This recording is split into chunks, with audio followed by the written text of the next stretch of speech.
in terms of anyone out there who's kind of still intermediate or just wanting to get more into sound effects as maybe an add-on to their kind of sound design hat, let's say, what kind of best practices could you kind of give? Could you give kind of like 3 do's and 3 don'ts in terms of like how to approach a kind of any general recording? For recording, do's and don'ts. Yeah. um,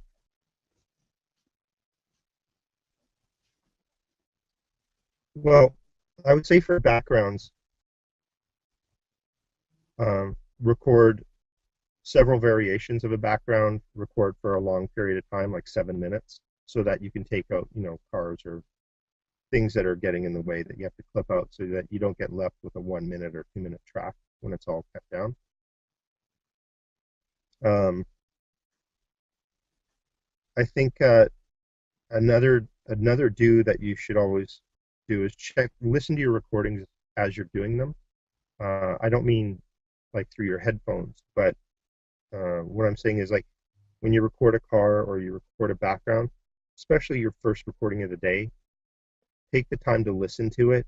Make sure that there's no broken cables, the microphone's not affected by moisture or humidity, and just make sure that it's working, because the worst thing to do is go through all this effort and find out that something was broken and you could have avoided it by just simply checking your recording.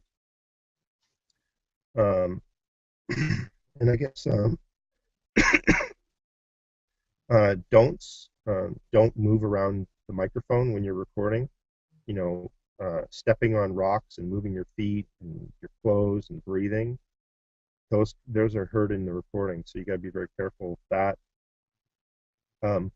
When I work with people, some people like to use walkie-talkies to communicate, but I like to use hand signals, right? So it's like, cut it, that kind of basic stuff like that, turn it on, or louder, bigger.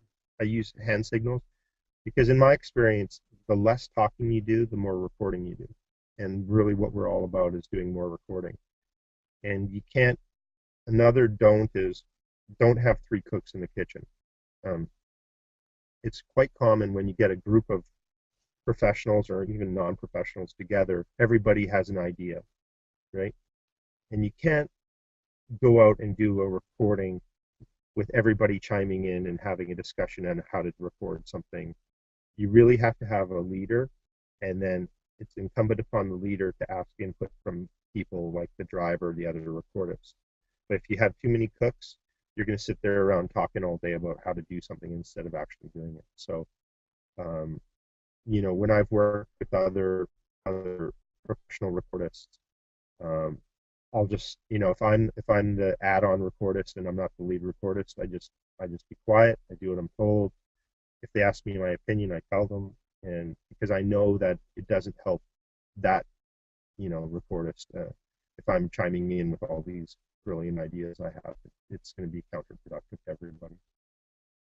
Cool. So just generally, all the people out there should just be kind of choosing a leader, or at least one person that's kind of being in charge of, let's say there's multiple different things that Yeah, you're recording. absolutely. I think it's really critical. Um, just less talking, more recording. You know, uh, I've seen shoots where just everyone's blah blah blah blah blah. You get back to your room, and then you realize, you guys didn't record that much, or you could have recorded a lot more. Or instead of doing all that talking, the wind starts to pick up at noon, and suddenly you can't record anymore.